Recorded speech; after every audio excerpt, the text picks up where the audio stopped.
Hey, this is Janice Franklin, aka the Child Support Concierge, and I just wanted to tap in with you real quick and talk about 5 reasons why co parenting is not working for you. So, if you are a separated parent and you are struggling to find a you're struggling to find a common ground and a plan that works for you and the other parent, so that way you guys can raise your child without all the drama and anger or whatever else is going on that shouldn't be going on between you two.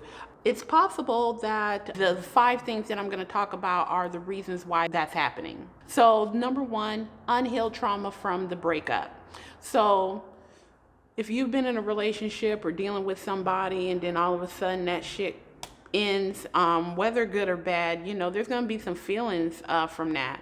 And if you already have some unresolved traumas from your childhood or some shit that you had going on before you got into that relationship and now the breakup has happened, more than likely that's going to feed into the emotions that you're going to have from that breakup. So if you don't properly deal with that and then you jump into another relationship, which is what society tells you you should be doing when you shouldn't, then of course the cycles are going to repeat itself. As far as with you dealing with the other parent, if you guys are still arguing about why you broke up, then that shit is unresolved, and that is some shit that is not going to allow you guys to be able to parent together. Number two, inadequate boundaries. Now, I understand, of course, in order to make a baby you have to fuck or you have to have sex. Okay, so I guess I shouldn't be so vulgar. But sex has to happen in order for a baby to come into the world. However, if you guys break up from your romantic relationship and you're struggling to be able to find a common ground in order for you guys to parent and not be arguing or whatever, maybe one of the things will help will be to stop having sex with each other. If you're not going to be in a romantic relationship, then why are you doing romantic activities? Also, it kind of blurs the line. Like, what was the reason why you guys broke up? Because like if you're in a relationship, that's sex is a benefit of being in a relationship most of the time. So if you're not in a relationship, why are you still participating? Like, that shouldn't be happening. And then also then of course the sex, or whatever other boundary that is not in place, that's just going to add fuel to the unrest that is now existing within your family, because you guys aren't on the same page. You don't have boundaries set up that either of you are honoring. Because again, if you guys aren't a couple, then why are we acting like we're a couple by having sex? It also confuses the child. I mean, if daddy doesn't live here, but then daddy's coming over and he's going into the bedroom with mommy, and then he leaves the bedroom and then leaves the house, what kind of shit is that? Like, that's just not helping the situation at all. Number 3, improper or non-existent communication skills.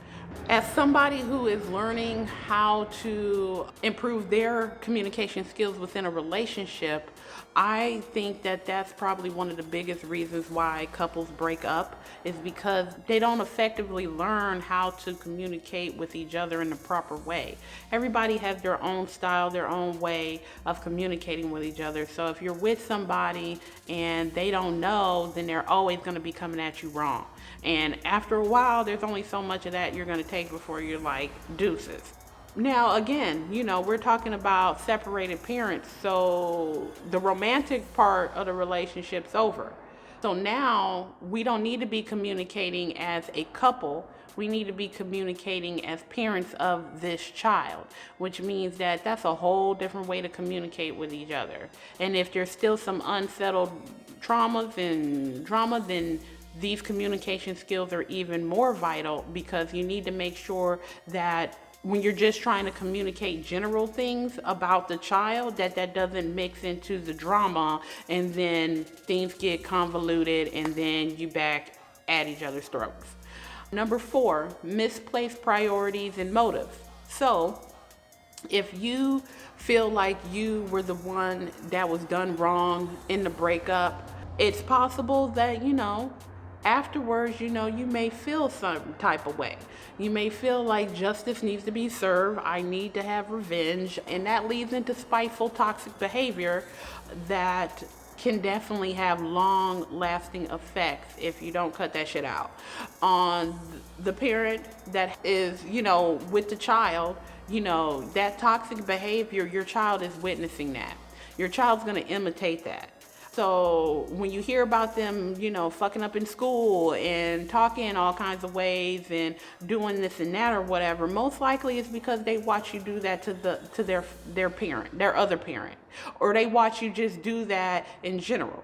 So that's some shit you need to check. The other parent wise, again, you may feel like, okay, I can't believe, I had to move, I had to, now the system's involved and they in my face and you feeling spiteful or whatever, so now not only are you not going to contribute, to raising your child, but, you're not even trying to see them. Like, again, the child ain't had shit to do with that. Like, whatever beef you two have has nothing to do with your child. So stopping visitation either way, whether you're no longer going to see your child or if you're no longer letting the other parent see your child, either way, that's not only fucked up, but it just shows that not only are your priorities and motives misplaced, but should you really be a parent? Like, not even should you be a parent, but you really need to check yourself, because it really sounds like your ego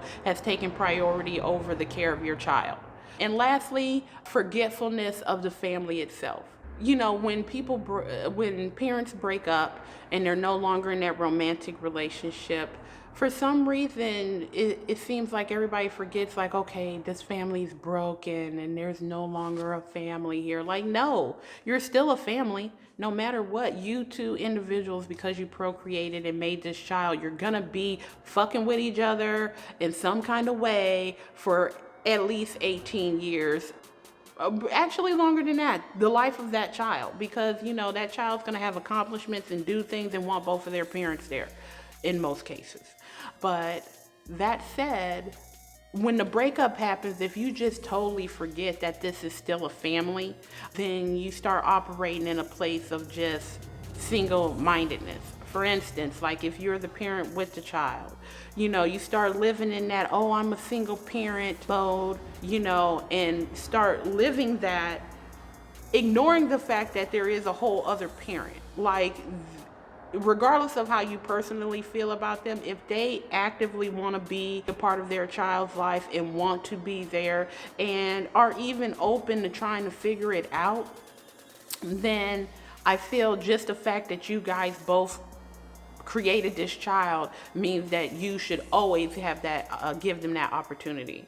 People gonna try and fail, just like you're gonna try and fail, but never close that door, because when you close that door, you are taking away your child's opportunity to reach their potential. Like, you may not want to fuck with them personally, but hey, you chose to sleep with them and have that child. So that person is a part of that child, and they have a right to know them and choose whether or not they want to fuck with them on that level or not. Now, I know minor children, once you get to a certain age, me personally, I think once a child turns 6, you can have a conversation with that child and tell them what's going on. And if you both are on the right page, you guys can act appropriately and create a stable environment so that child still feels like they have a family and they have two parents that love them.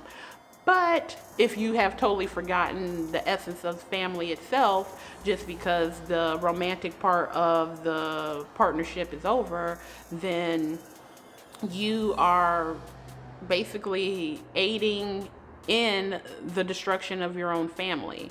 And then, of course, when your child grows up and they don't want to have kids and they never want to get married and, you're, all this and that, it's going to be because of the things that they experienced as a child watching you deal with this situation. Same thing on the other side, if you are the other parent and you are outside of the home and you are struggling to be a part of your child's life, it's important that you find ways to do that, even if you don't want to fuck with the other parent. We live in a technological age. There's Skype and FaceTime and video games and the internet and chat. As much as people are out here catfishing, you can't tell me that a parent cannot make some kind of profile and befriend their child in order to make sure they know what's going on. Come on now. It's possible. People just ain't inventive enough. So I need y'all to use your imaginations. Y'all do have them, even though you're adults.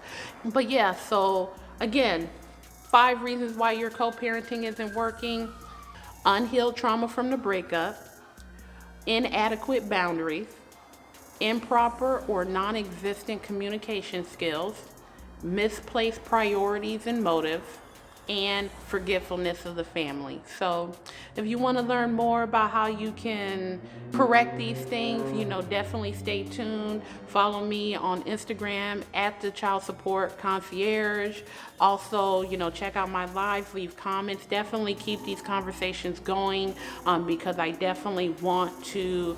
These are things that we need to be talking about so we can really be free and we can strengthen our families. There's so many young people that are out here lost, and it most likely is because they are being raised by people who are lost. So let's heal the trauma so we can get our children right, because it ain't looking so hot. We really need to be thinking about, what type of future we're going into. And it's going to start with the family. In order for society to survive, it's going to be through the family and how it survives the difficulties that life brings. So, as always, support your children, save your wallet.